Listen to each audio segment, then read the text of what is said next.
లలిత jewellers వారి double ధమాకా offer. అన్ని బంగారు నగలపై తరుగులో 1% తగ్గింపు. పాత బంగారు నగల ఎక్స్చేంజ్ పై గ్రాముకు 150 రూపాయలు అదనంగా పొందండి. ఐ డ్రీమ్ చూస్తున్న ప్రేక్షకులందరికీ నమస్కారం. ఈరోజు మనతో పాటు ప్రముఖ జ్యోతిష్యులు, ప్రముఖ ఆధ్యాత్మికవేత్త బ్రహ్మశ్రీ గుండెపూడి శివసుధీర్ శర్మ గారు మనతో పాటు ఉన్నారు. నమస్కారం గురుగారు. శ్రీమాత్రే నమః. శ్రీ గురుభ్యో నమః. గురుగారు, జూలై 25 తొలి ఏకాదశి. తొలి ఏకాదశి విశిష్టత, అలాగే మనం పాటించాల్సిన నియమాలు, ఉపవాసం ఏ విధంగా ఆచరించాలి, అలాగే మనం ఆ రోజు చేయాల్సిన విధి విధానాల గురించి పూర్తిగా తెలియచేయండి. తప్పనిసరిగా నాన్న. ముఖ్యంగా మనకి ఏకాదశులు 24 వస్తాయి సంవత్సరం మొత్తం మీద. అంటే పౌర్ణమి ముందు 12, అమావాస్య ముందు వచ్చేటువంటి ఏకాదశులు 12, 24 వస్తాయి. ప్రతి ఏకాదశి ఒక ప్రత్యేకమైనటువంటి ఏకాదశి. వాటిల్లో ఇంకా కొన్ని ఏకాదశులు విశేషంగా చెప్పబడుతూ ఉన్నాయి. వాటిల్లో ఇప్పుడు మనం చెప్పుకునేటువంటి తొలి ఏకాదశి, తొలకరి ఏకాదశి అని చెప్పి దాని పేరు. మనకి ఉగాది దగ్గర నుంచి చూసుకుంటే ఉగాది పండగ, తర్వాత శ్రీరామనవమి, వసంత నవరాత్రులు, వీటి తర్వాత ఈ మధ్యలో ఎక్కడ పండగలు ఉండవు. మరలా ఎక్కడి నుంచి ప్రారంభమవుతుంది మనకి పండగ? మరలా తొలి ఏకాదశి నుంచే ప్రారంభమవుతుంది. అందుకనే దాని పేరు తొలి ఏకాదశి.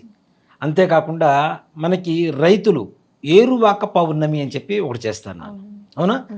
ఈ పౌర్ణమి, ఏరువాక పౌర్ణమి అంటే దున్నడం అంటాం. పొలంలో ఎప్పుడైతే ఎద్దుల్ని కట్టుకొని దుక్కి దున్నుతుంటారో దానికి అనుసంధానంగా ఉండేటువంటి ఏకాదశి. ఈ ఏకాదశికి మనకి తప్పనిసరిగా నైరుతి ఋతుపవనాలు వీచి వర్షం కురుస్తుంది.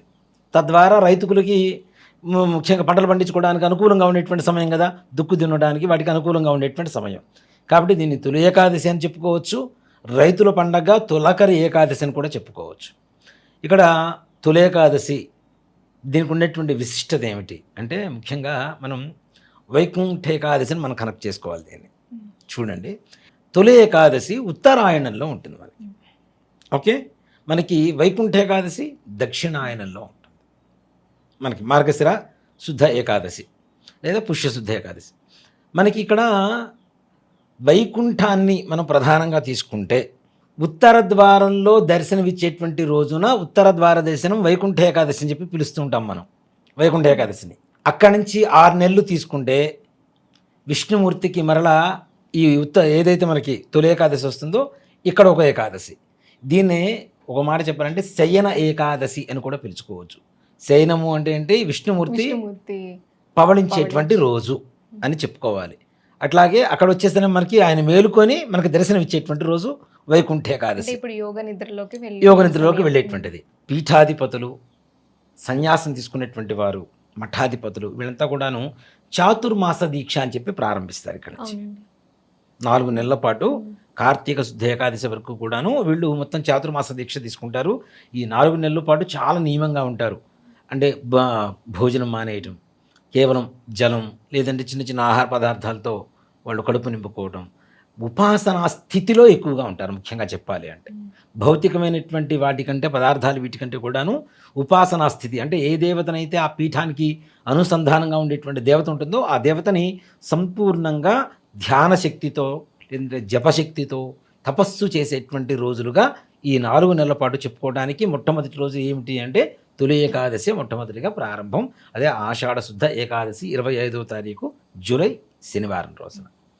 ఇక్కడ మనకి తొలి ఏకాదశి రోజున కేవలం చాలామంది ఇప్పుడు చేస్తున్నటువంటి పనులు ఏంటంటే, ఉపవాసం ఉంటున్నామా, మరుసటి రోజు భోజనం చేస్తున్నామా అనేటువంటి విధానంగా చేసుకుంటున్నారు.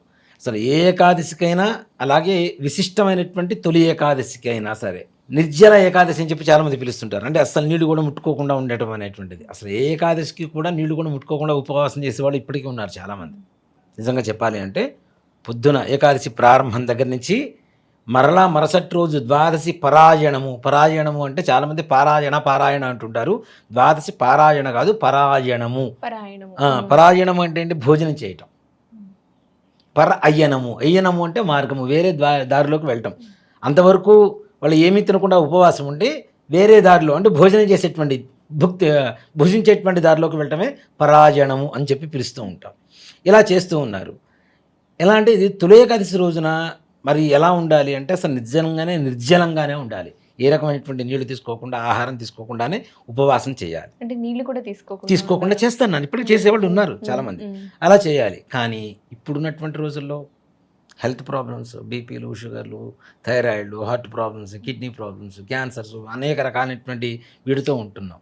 కానీ అంత అనారోగ్యంతో ఉన్నటువంటి వ్యక్తులు కూడా భగవంతుడి పట్ల ఉండేటువంటి భక్తితో ఉపవాసం చేయాలనేటువంటి ఒక తపన కలుగుతూ ఉంటుంది ప్రతి ఒక్కళ్ళకి తప్పనిసరిగా. అలాంటి వాళ్ళకి మరి ఏంటి, అలాంటి వాళ్ళకి ఎలా ఉండాలి ఉపవాసం అనేటువంటి విషయానికి వస్తే, ఏదైనా ఆహారం, అల్పాహారం, అది ఉప్పుడు పిండి అంటుంటాం, అంటే బియ్య పిండితో తయారు చేసుకుంటే ఉప్మా కావచ్చు, లేదు ఇంకేదైనా పాలు పండ్లు కావచ్చు, ఇవి తీసుకొని ఉండలేనటువంటి వాళ్ళు అవి తీసుకొని వాళ్ళకి కావాల్సినటువంటి ఔషధాలు, టాబ్లెట్స్ అవి వేసుకుంటూ ఉండవచ్చు. అట్లాగే తొలి ఏకాదశికి మొట్టమొదటిగా ఎవ్వరికి తెలియనటువంటి విషయం నాన్న, ఇది చాలా తక్కువ మంది చెబుతూ ఉంటారు, పేలాల పిండి అని చెప్పి ఒక ప్రసాదం ఉంటుంది. అవునండి, మన చిన్నప్పుడు తినేవాళ్ళం, ఇప్పుడు ఎవరికి ఇప్పుడు జనరేషన్ వాళ్ళకి తెలియదు కూడా. ఇప్పుడు కూడా చేస్తున్నారు కొందరికి అతి తక్కువ మంది చేస్తుంటారు. పేలాల పిండి అని చెప్పి చేస్తాం మనం.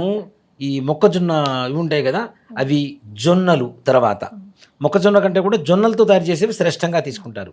ఈ జొన్నలు ఉంటాయి కదా, అవి మొత్తం వేయించేస్తే పేలాలాగా తయారవుతాయి. దాన్ని మరలా పౌడర్ చేసి దాంట్లో బెల్లం వేసి కొద్దిగా నెయ్యి వేసి స్వామివారికి నివేదన చేస్తారు. ఇక్కడ దేవుడికి పెట్టేటువంటి ప్రతి ప్రసాదము కూడా మనకి ఆరోగ్యాన్ని ఇచ్చేటువంటిదిగానే చెప్పబడాలి. ఇది మన హిందూ ధర్మం. ఒక మాట చెప్పాలంటే, ఇక్కడ పేలాలి పిండి ఎందుకు తింటారు, అసలు ఈ సీజన్లోనే ఎందుకు తినాలి, తొలి ఏకాదశి ఎందుకు తినాలి అంటే, మీకు పూర్వకాలంలో జొన్నలు ఎక్కువగా తినేటువంటి వాళ్ళు, జొన్నలు, సజ్జలు. అవునా? సజ్జలతో పేలాలు చేయలేం, జొన్నలతో పేలాలు చేస్తాం. అవునా? అసలు ఏమీ తినలేనటువంటి వాళ్ళైనా సరే ఇట్లాంటి వీళ్ళు ఏం చేస్తారంటే, ఈ పౌడర్ని దాదాపు ఇంత తయారు చేసుకుంటారు నాన్న. ఇప్పుడంటే మనం ఏదో కొద్దిగా ఒక కప్పులో తయారు చేసుకొని దేవుడికి నైవేద్యం పెట్టేసి ప్రసాదంలా తింటున్నాం. కానీ పూర్వకాలంలో బస్తాలు బస్తాలు ఉండేవి.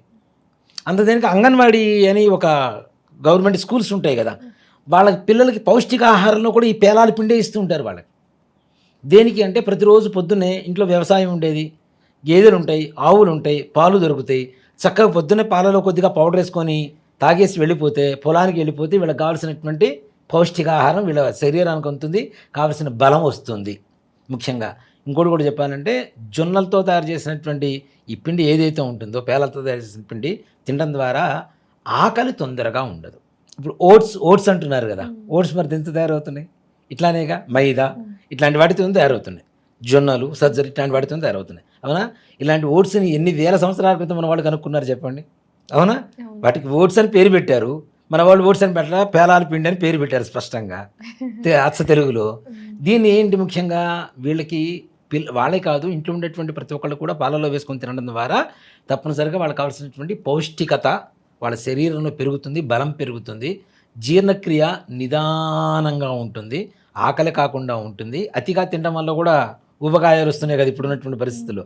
కాబట్టి ఇట్లాంటి వాటికి చాలా నియంత్రణ కలిగించేటువంటి ఒక నైవేద్యం అని చెప్తున్నాం, దేవుడికి ప్రసాదం అని చెప్తున్నాం. కానీ అది మన శరీరంలో బలాన్ని పెంచేటువంటి పదార్థం. పేరేమో దేవుడిది, బలమేమో మనకి కదా. కాబట్టి దేవుడికి పెట్టడం వల్ల ఇంకాస్త శక్తి పెరుగుతుంది. కాబట్టి పేలాలి పిండి ప్రతి ఒక్కళ్ళు ఈ సంప్రదాయం మరలా ప్రారంభించండి. మనం ఇప్పుడు మర్చిపోయి మనం వదిలేస్తున్నాం. మన పిల్లలకి ఇలాంటిది ఉంటుందన్న విషయం కూడా చెప్పలేనటువంటి పరిస్థితి, వాళ్ళు తెలుసుకోలేనటువంటి పరిస్థితిగా మారిపోతుంది. కాబట్టి దయచేసి పేలాలి పిండి తప్పనిసరిగా భగవంతుడికి నైవేద్యం పెట్టడం, మనం తినడం ఇప్పటికీ మా ఇంట్లో చేస్తుంటారు నాన్న. అలాగే మా కాలనీలో, మా మారుతినగర్లో కాలనీలో ఒక ఉంటారు కుమారి గారు అని, ఆవిడ తప్పనిసరిగా మా గుడికి తీసుకొని వస్తారు. తొలి ఏకాదశి అంటే మా ఇంట్లో ప్రసాదం, తర్వాత ఆవిడ తెచ్చి ఇచ్చేది. ఈ రెండే చూస్తుంటాను నేను. మిగిలిన వాళ్ళకి ఎవరికైనా పెడుతుంటే ఏంటిది అని అడుగుతుంటాను. చేస్తా. మరి ఎంత మంచిది నాన్న.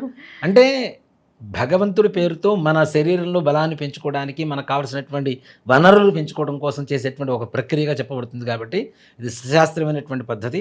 తప్పనిసరిగా పేలాల పిండి చేయవలసి ఉంటుంది. ఏకాదశి తొలకరి ఏకాదశి రోజున మనం అందరం ఉపవాసం ఉండడం ద్వారా భగవంతుడి ప్రీతి కలిగి వర్షాలు సకాలంలో కురవటం, తద్వారా పంటలు బాగా పండడం. పంటలు పండితేనేగా మనం తినడానికి. మన కోట్ల రూపాయలు ఉన్నా సరే డబ్బులు తినం, బంగారం తినం, వెండి తినం, కేవలం పండించేటువంటి ధాన్యమే తింటాం. ధాన్యం బాగా రావాలంటే వర్షాలు బాగా ఉండాలి. వర్షాలు బాగా ఉండాలి అంటే మనం చేసేటువంటి భగవంతుడు చేసేటువంటి ధ్యానం కావచ్చు, తపస్సు కావచ్చు, పూజ కావచ్చు, అది ఉపవాస దీక్ష కావచ్చు, ఏదైనా మనస్ఫూర్తిగా చేయగలిగితే తప్పనిసరిగా విష్ణుమూర్తి పరిపూర్ణమైనటువంటి అనుగ్రహం కలుగుతుంది మనకి. ఆయన శయనించేటువంటి రోజున కాబట్టి శయనించే రోజు మెలుకొనే రోజు రెండు విశేషమే. అయితే పూజా విధానం గురించి చెప్పండి. నన్న ఒకటి చెప్తాను. పూజ అంటే గొప్పగా ఏదో పెద్ద ఇది చేయాల్సినంత అవసరం లేదు నాన్న. తులసీ దళాలతో విష్ణుమూర్తికి పూజ చేస్తే చాలు, ఇంకేం అక్కర్లా. అంటే ఉదయం ఉదయం పూట తెల్లవారుచామని నాన్న. ఏకాదశి అంటే తప్పనిసరిగా, అంటే ప్రతిరోజు పొద్దున్నే నిద్ర లేవమని చెప్తున్నాం, కానీ ఏకాదశి రోజునైనా సరే పొద్దున్నే 4 గంటలకు నిద్ర లేచి చక్కగా తలస్నానం చేసి, తలంటు స్నానం కాదు తలస్నానం, తలంటు స్నానం వేరు తలస్నానం వేరు. తలంటు స్నానం అంటే మనం నూనె పెట్టుకొని చక్కగా కుంకుడుగాయలు పెట్టి రుద్దుకోవడం, ఇది తలంటు స్నానం అవుతుంది. తలస్నానం అంటే ఏంటి, చెమ్ము నీళ్లు నెత్తిన పోసుకుంటూ ఉంటే అది తలస్నానం అవుతుంది. రెండుకి తేడా ఉంటుంది కాబట్టి తలస్నానమే చేయాలి తప్పనిసరిగా. తలస్నానం చేసి ఉపవాస దీక్ష ప్రారంభించుకొని దేవుడి దగ్గర దీపారాధన చేసుకొని, నిజంగా ఏకాదశి రోజున ఆవు నెయ్యితో దీపారాధన చేస్తే ఇంకా శ్రేష్టంగా ఉంటుంది స్వామివారి దగ్గర విష్ణుమూర్తికి. అందులో మనకి ఇళ్లలో చాలా చోట్ల దొరుకుతుంటాయి అనంత పద్మనాభ స్వామివారి విగ్రహ ఫోటోలు ఉంటాయి కదా.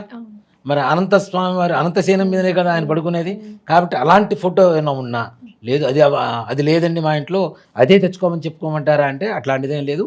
విష్ణుమూర్తి రాముడిదైనా, కృష్ణుడిదైనా, వెంకటేశ్వర స్వామివారిదైనా, విష్ణుమూర్తి అయినా ఎలా ఉన్నా సరే ఆ మన విష్ణుమూర్తికి సంబంధించినటువంటి దేవతా పటం ఉంటే చాలు.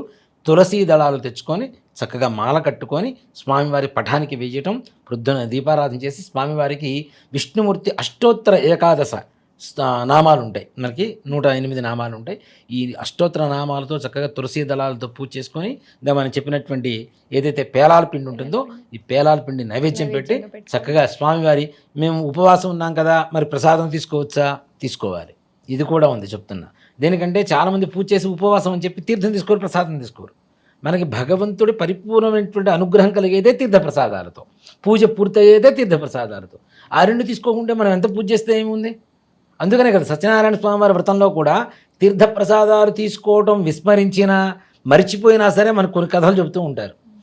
3వ కథలో వచ్చేసరికి ఏమో తీర్థప్రసాదాలు తీసుకోకుండా భర్తను చుట్టానికి అమ్మాయి ఓడరేవు సమీపానికి వస్తుంది. అరే నా తీర్థప్రసాదాలు తీసుకోకుండా వస్తుందని చెప్పి భర్త పడవ ఓడరేవులు మునిగిపోతూ ఉంటుంది సముద్రంలో, అవునా. ఇది మళ్ళీ తీర్థం తీసుకొచ్చిన తర్వాత మనలా లేస్తుంది, ఆ పడవ పైకి తేలి ఉంటుంది. అలాగే 5వ కథలో చూడండి, 5వ కథలో కూడా తుంగధ్వజుడు అనేటువంటి రాజుగారు వ్రతమంతా వాళ్ళెవరూ చేస్తుంటే వీళ్ళు ఇచ్చేటువంటి తీర్థప్రసాదాలను తీసుకోవాలని చెప్పి త్రోసు భావంతో అక్కడ వదిలేసి వెళ్ళిపోతాడు. స్వామివారు ఆగ్రహించి అనుకునేటువంటి సకల రాజ్యాలు, సంపదలు, కుమారులు అన్నీ నశించిపోతాయి. మరలా వచ్చి వ్రతం చేసి తీర్థప్రసాదాలు తీసుకున్న తర్వాత అన్నీ కలుగుతాయి ఆయనకి. అంటే తీర్థప్రసాదంలో ఎంత మహత్యం ఉందని చెప్తున్నాం మనం. కాబట్టి పూజ చేసిన తర్వాత తీర్థం ప్రసాదం తీసుకోవచ్చు. ఉపవాసం ఉన్నా లేకపోయినా తీర్థప్రసాదాలు స్వీకరిస్తేనే సంపూర్ణమైనటువంటి భగవంతుడు అనుగ్రహం కలుగుతుంది. ఉపవాసాన్ని ఎలా విరమించాలి? రాత్రిపూట కూడా ఉపవాసం చేస్తాను నాన్న. ఏకాదశి జాగారం చేయమని శాస్త్రం. రాత్రి అంతా కూడా నిద్రపోకుండా జాగారం చేయడం, మళ్ళీ మరుసటి రోజు ప్రొద్దున ద్వాదశి రోజున ఆ రోజున ఉపవాసం మనం విరమణ చేయాలి. చేయాలి లెక్క ప్రకారం ప్రతి ఒక్కరు చేస్తే మంచిది నాన్న. ఇక్కడ కళ్ళకి, కడుపుకి అన్నిటికీ రెస్ట్ ఇవ్వటం, ఒక ఎక్సర్సైజ్ ఇవ్వటం. ఒక మాట చెప్పాలంటే కళ్ళంతా తెరుచుకొని కూర్చొని చూస్తూ ఉంటే కళ్ళలో ఉండేటువంటి ఏవైతే పుసులు ఇవన్నీ ఉంటాయో మొత్తం బయటికి వెళ్ళిపోతూ ఉంటాయి. తద్వారా కళ్ళకి మంచి ఎక్సర్సైజ్, అవి ఆరోగ్యవంతంగా ఉంటాయి. కడుపుకి ఏమీ తినకుండా ఉంటే లోపల ఉండేటువంటి జీర్ణక్రియకి రెస్ట్ దొరుకుతుంది.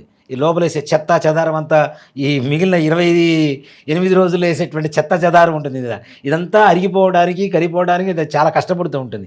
మిషన్ ఆడుతూనే ఉంటుంది లోపల, అవునా. ఆ ఒక్కరోజు నా మిషన్కి రెస్ట్ ఇస్తే కదా, ఓవర్ ఆయిలింగ్ చేస్తేనే కదా నెక్స్ట్ డే మార్నింగ్ మనకి మంచిగా పనిచేసేది. కాబట్టి నెలకోసారి 2 ఏకాదశులు ఎందుకు వస్తాయి? దీనికోసమే వస్తాయి.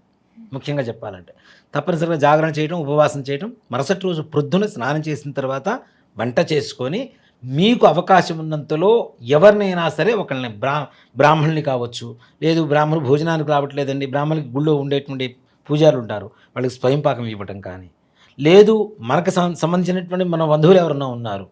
ఎప్పుడు కూడాను ఉపవాసం చేసిన తర్వాత విరమణ చేసేటప్పుడు అతిథి లేకుండా విరమణ చేయకూడదని శాస్త్రం.